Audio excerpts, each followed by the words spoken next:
Welcome to this edition of When the Biomass Hits the Wind Turbine, a discussion of sustainable living and what that means to you and me. I'm Jay Warmke. And I'm Annie Warmke. You certainly are. And today we're going to talk about fake meat. Or I'll take a mung bean porterhouse and make it rare, baby. Oh, that's so gross. It just doesn't roll off the lips. No, and every thought of whatever that could look like is gross thinking about it. Yes, mung bean. I can't even say that. Mung bean. But that is one of your choices.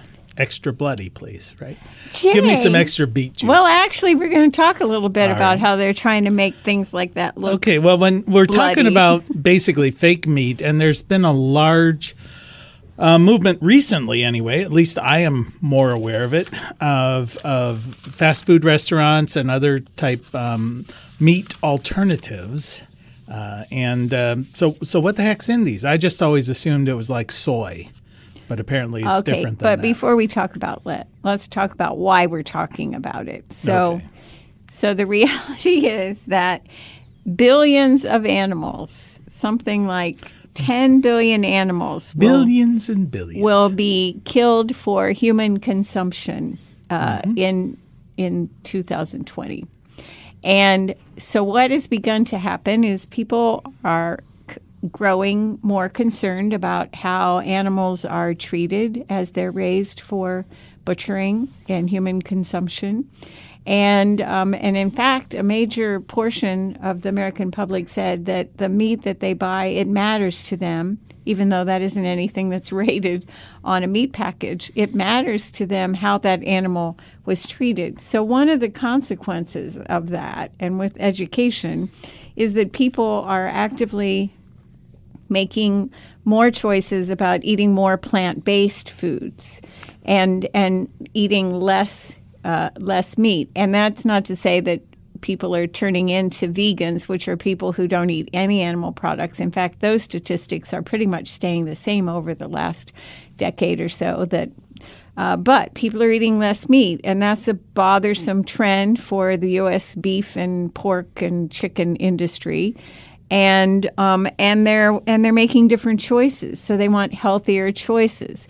Even if there's a certain number of people who say, okay, I don't like the fact that animals suffer. I've begun to become aware of that, and I don't want to eat the byproduct of violence or fear or whatever that is. That's one little group, okay, but it's, I'm sure, not the majority. No, it's not. And then there are other people who say, okay, meat production is not a very good use of our resources in a world where we have scarce resources, because I know the production of beef and the production of pork and chicken and all of those take a lot more resources than the protein equivalent. I don't think people are that okay, well, we're intelligent. No, the ones listening to us are maybe. You can pat yourself on the back because you were educated. So that's another reason, whether you're conscious of it or not, in a world of scarce resources, less resources are required to create a plant-based diet of equal. Well, there's a lot of argument about that. Okay. And more so, they're looking at things like the production of methane and waste from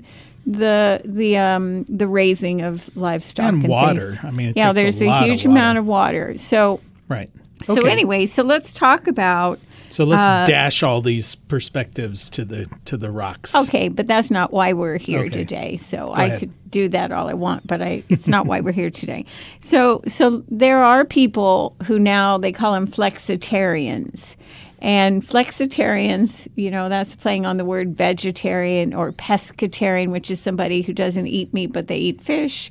Fruitarians, they only eat fruit. I mean, we got to have a label for everything. That's right. Or vegans who don't eat any animal or use any animal products if they can avoid it. And so flexitarians are people who basically go in and out of eating plant-based foods completely. So they might be vegetarian for a while, and there are people who may argue with this definition, but they're basically people who periodically decide, all right, I'm not going to eat meat anymore. And so I'm going to be vegetarian, or I'm going to be pescatarian, or I'm going to be fruitarian. And then they go back to eating some. So they can't make up their mind.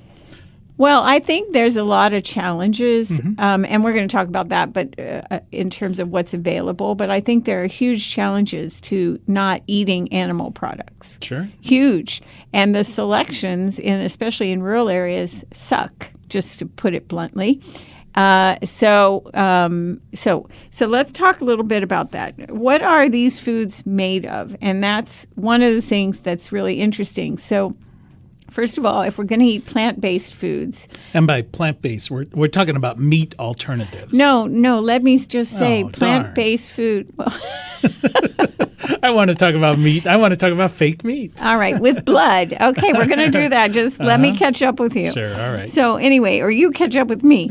We're going to, so plant-based foods would be eating things like fruits and vegetables. Those are plant-based. I'm with you so far. Okay. And so anything that has the origin of a plant. And so lots of us eat those foods completely. We don't eat anything else. But then what's been added to that particular diet in this modern age has been the idea of creating foods that look like and imitate meat and how it acts. Now, just to go back and say that this is nothing new.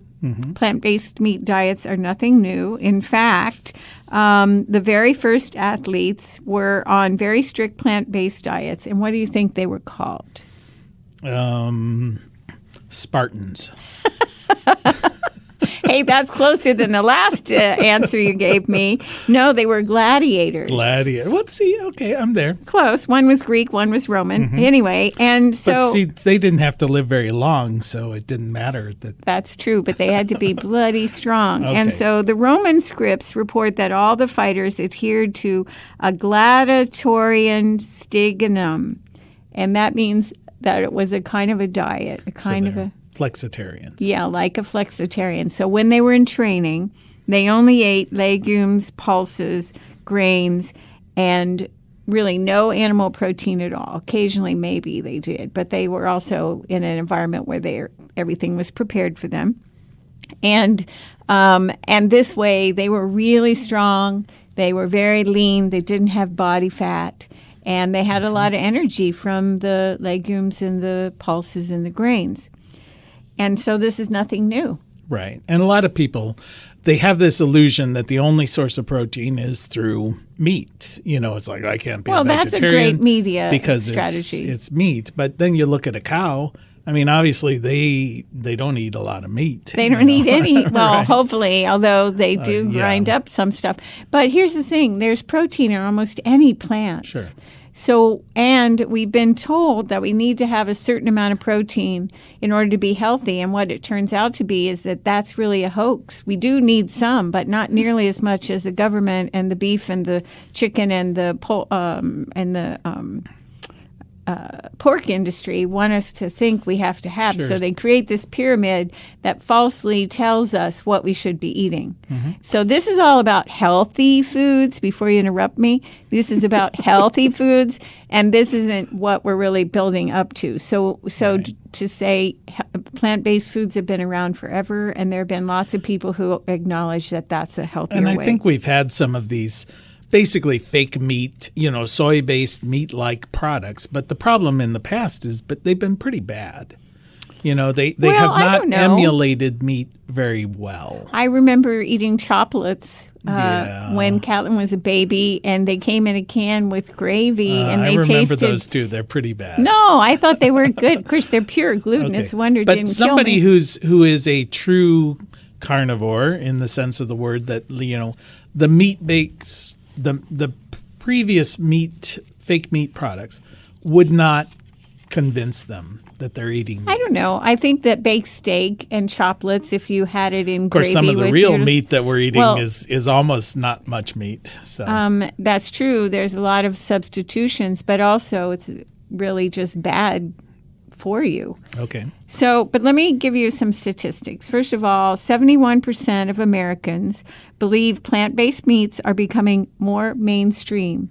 So this is a good sign, because what that does is to kind of help people to start thinking, wait, maybe I should be, they're getting more education about what's more acceptable. Healthy. Yeah, and more healthy. Omnivores, which are people that eat fruits, vegetables, and meat, 62% agree that plant-based eating has gone mainstream. So that means that they must be trying some of it, or at least acknowledging the advertising is working.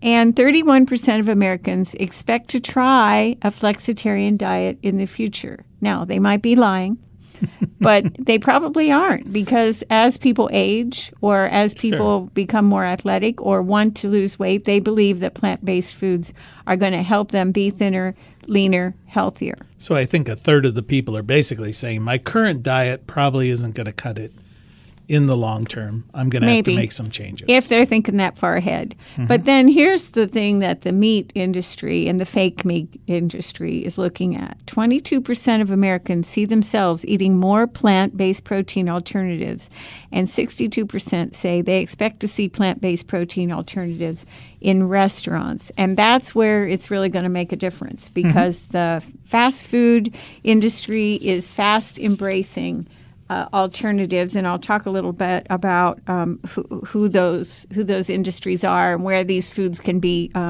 consumed.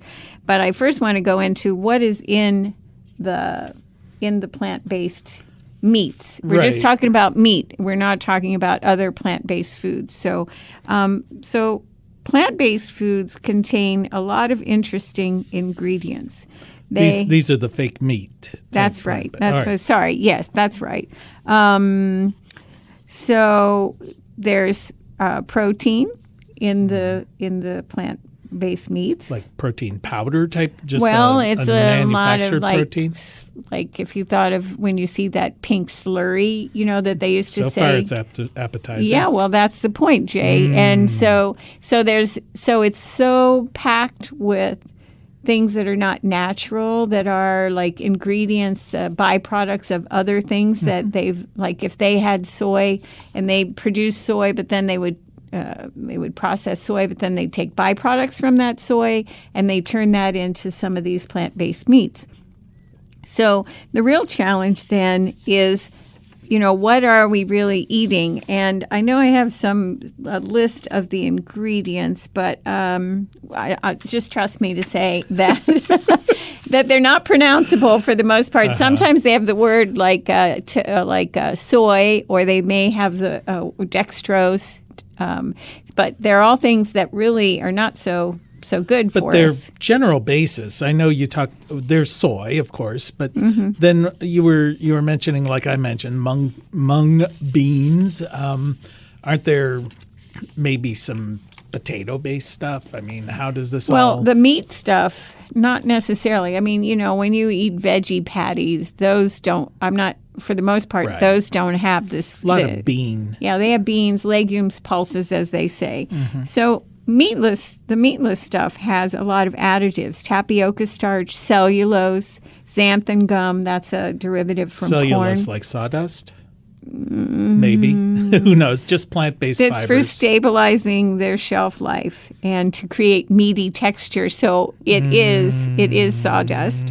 And also they contain things like refined coconut oil instead of not refined coconut oil. Well, which went is to the better schools. Canola oil, canola, 2% of cellulose from bamboo, potato starch, natural flavor, lots of extracts from different kinds of sugar yeast, sunflower oil, glycerin from vegetables, dried yeast, whatever. Okay, well, while we're pondering that, let me remind you that you are listening to When the Biomass Hits the Wind Turbine with Jay and Annie Warmke, reminding you that it is indeed the end of the world as we know it. And thank God. Thank God. And we're talking about fake meat, as part of the world becoming more and more sustainable. This is one thing that some advocates, are saying it's a good thing. And maybe it is, maybe it's not. I don't know. It's a good thing for major corporations that are like Tyson, that are really diving into this industry. But there's like almost everything. It can be a good thing. It can be a bad thing. It can be both. Read the labels. You can say, okay, That's we're doing meat alternatives. Well, the meat industry has been, at least historically, pretty detrimental to the environment, certainly detrimental to the animals, although you could argue they wouldn't exist if they weren't there. Well, that's as a whole meat different program. So, but there will be people who side on either side of that issue. But then you can say, all right, well, this is a good alternative for those people who choose, for whatever reason, not to eat actual meat. Now we have something that meets that thing they like. They like meat. That's a good point, because what happens is we live in a culture where we primarily have been trained to have meat as the center of the plate and take up a major portion, and then we have whatever else happens to be on the plate. And you and I find that if we want to eat a meal out that is not meat-based, we have to go to some sort of Asian, whether it's we prefer that anyway. Indian or Yeah. some foreign type restaurant. American cuisine is meat, by God. Right. Well, I've never been big on American cuisine, so I'm happy with that. But the thing is that as a culture, this is how we've learned to produce a meal. And so to overcome that, to make some kind of transition from that, or I guess we fall back onto what we know. So when we go and we find a sausage and it's, says it's meatless, or we find some bacon. This is the thing. People are so keen about bacon, so they have all these kinds of bacon. Well, bacon from real animals isn't good for you, so it's probably not going to be very good from you on the meatless part. So, you were ranting about ranting. I thought you were ranting. I'm going to rant, but anyway, the alternatives don't necessarily provide a healthy alternative. Is that what you're getting to? No, that's right, and that's the challenge, because if we really work transitioning to plant-based food consumption, these things wouldn't even be on the table. You just eat raw carrots and some lettuce, and you'd be happy. Well, okay. Well, you would be. I wouldn't be. No, I wouldn't be either. I'd be sneaking bacon in the back room. Yeah. So one of the things that the industry has come up with, well, first of all, let me say that there's a lot of argument around regulation. And this has been true about fake milk. The dairy industry doesn't like it because they call coconuts or almonds that make milk, they call that milk. And they say it's, hurt their industry. And so the same with meat. And so the FDA, which is the Federal Food and Drug Administration, and the USDA, which is the U.S. Department of Agriculture, have agreed that they're going to share jurisdiction over alternative meats. That's what they're calling it.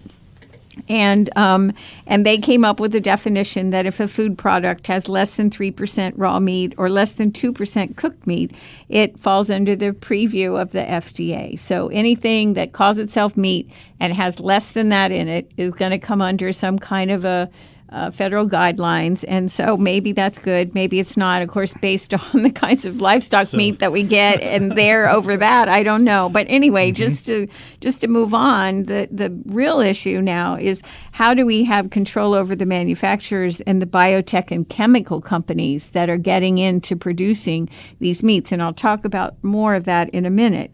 But McDonald's has decided they're going to have a first vegan veggie dippers meal, and they're nuggets. So there you go. That contain around Speaking of fake meat, 40 ingredients in these nuggets, and they're served with chips and a soft drink. So it's a deal. And KFC recently launched Zero Chicken Vegan Burgers, which has an amazing amount of ingredients, more than 40 ingredients. So anyway. Well, this strikes me as a bit problematic. I mean, we can assume that these companies like McDonald's or Burger King or Kentucky Fried Chicken, when they make these things, they likely are not going to be very healthy for us. But with alternatives, we've been able to go and purchase food from people we know. Yet it sounds like fake meat's not something you can go down to your local farmer's market and pick it up. Well, they may have veggie patties and things like that are Possibly. made from local products. But the other thing is there are other meat substitutes without these kinds of alternative meats, as they say. There's something called jackfruit, which I find to be really fascinating in that it is a plant, comes from a plant from cactus, but it's very chicken-like in its consistency as far as, if you pull it apart, it's like if you made a chicken sandwich or something like that, and can be flavored to be used in all kinds of dishes, chicken and noodles, tacos, and it's quite delicious. And when you chew it, it doesn't have any taste. So if you added flavorings to it, you would have no idea whether it was not chicken or not. So for people who are trying to figure out what to do.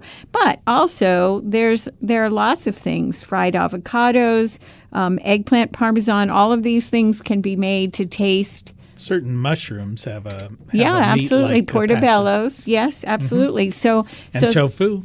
Tofu, yes, which you've recently discovered you like. So these are all things that can be quite useful. And there are lots of things online that can give you all kinds of guides and information. A group called Veganary, like January, but Veganary, that comes out of Britain, that has a whole line of menus, and they'll send you something every day. And they're really fantastic if you just want to learn more about what alternatives to meat that are really out there, except not to go back to let's just do this meatless stuff that's really just exchanging chicken McNuggets for vegan nuggets. Yeah. So am I right in assuming where you're coming from on this is we're seeing the corporate food industry saying, okay, because we produce kind of an inferior product that we've called meat, and people are moving they're not away saying from that. it. They are not saying I'm that. talking about before the meatless stuff. And now they're coming out with an inferior product that they're calling meatless. So it could be no better from a health perspective. Well, for inferior, that's your term for that. I think this is what the American public wants. And so they're trying to figure out how do we transition some of our foods to attract the vegan or the vegetarians that are out there by making it look like, and this is the whole goal all along, is it's got to look like and taste like and act like meat. But don't necessarily believe that it is better for you. That's right. It's not like that saying if it looks like a duck, it quacks like a duck, and it acts like a duck, well, it must be a duck. Well, and but that I could doesn't see apply the here. advertising is going to be such as, okay, you guys have read that meat is not necessarily good. It causes cholesterol or whatever it is. Whether that's true or not, I don't know. And now it says, here's an alternative. This is your healthy alternative. Sort of like how they were talking about diet soft drinks for a while. It's like we're gonna cut down on your sugar intake and give you brain cancer, those kind of things. So are we in that kind of mode at the moment where we don't necessarily know what all these alternatives are going to do? No, I think to it's you? all the same thing. I think that whatever you ate in the other part of your existence, and then if you just transition into plant-based foods and that's what you eat from McDonald's, KFC, whatever, you're going to have the same results. And we'll talk about that in a minute. But I want to go to some more examples of what they're trying to do to help us make this transition. And so they have this stuff, and I'm not sure exactly how it's pronounced, called HEME, so HEME. Or heme, I'm not sure. But it's then this company creates the Impossible Burger, which uses this leg hemoglobin. Is it globin? Whatever. Hemoglobin protein that's supposed to imitate the bloodiness of a good old-fashioned beef burger. Oh, boy. And so there's a lot of controversy around it because it's not really a good thing for the human body.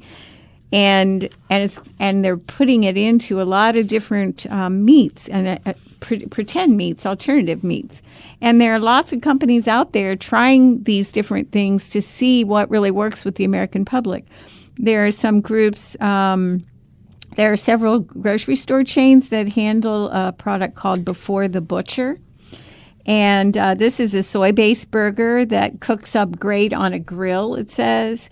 And there are several variations of it, which includes chicken and turkey and a sausage patty. There's another one called Beyond Burger, which is a vegan ground beef for tacos and meatballs and whatever. And it also says that it's non-GMO and gluten-free because it's pea protein, PEA protein. I thought I should clarify that since it's the only thing we're talking about. That reminded me of an old joke about roast beef and pea soup. But, okay, let's not hear it. Let's not hear it. We might get kicked off. And then Morningstar Farms, they've been around for a while. They're a part of Kellogg, and they create a lot of these sort of McNugget kind of things. So they have chick patties and buffalo wings and chick nuggets and barbecued chicken, which is CHIK''N nuggets. And they call all that vegan. So people are going to be interested in that. And also Tofurkey, which I saw has been around for about 25 years now. Maybe it's 30 years, but it's 40 years, okay. And it's getting older all the time. Yeah, it's 40 years, and they make holiday roasts and chorizo-style ground meats and things like that, and then Trader Joe's, which is in any big city these days. So, but you know what it all comes down to? It still all comes back to a point you made earlier, and that is we need to know what's in our food, we need to know how it's produced, and we need to know who produced it. Because at the end of the day, if we want health, if we want real health, nature cannot be overcome by any corporation in producing that kind of health in our life. Well, it sounds like we're on the edge of a large media campaign where these companies have decided there's money to be made in these products, and we're going to be bombarded with a lot of health claims that we need to be suspect of. Is that a fair assessment? Yeah, but I think we could say that about anything we buy in a grocery store that has more than 4 ingredients. So that's why we tell people shop on the walls of the grocery store, because that's where the produce is, that's where the fruit is, that's where the dairy is, that's where the cheeses are. You know, that's where you're going to find almost anything that is going to help you to try to work towards health. Well, and we always like to sort of say around food health that you are best when you buy food from people you know, and you eat it with people you love. You know, yes. that is the secret. And don't eat processed fake meat. Well, that's going to have a major impact on most Americans. They're already eating some really bad stuff. I mean, it's trading one thing for another, and neither one of them produces real health. That's the challenge we have today. Mm-hmm. So if you could sum it up in less than 15 seconds, what would you say about the whole fake meat industry? I wouldn't talk about them at all. I would say, nothing can compare to eggplant parmesan. It just can't. Okay. And nobody will convince me otherwise. You lost me somewhere around there. Okay. Well, you have been listening to When the Biomass Hits the Wind Turbine with Jay and Annie Warmke. We want to thank our meatless award-winning producer, Adam Rich. And we want to thank you for spending just a little bit of time with us. And as your grandmother hopefully told you, the secret to a happy and sustainable life is? Play nice with others, clean up your own mess, and only eat fake meat as a treat once in a while. All right. Till next time. Bye-bye. Mother Earth will sing, and her children will be healed. See the morning glory blossom in the night. Know the stars are dancing in the twilight. Soon we'll be together, all will be revealed. Mother Earth will sing, and her children will be healed.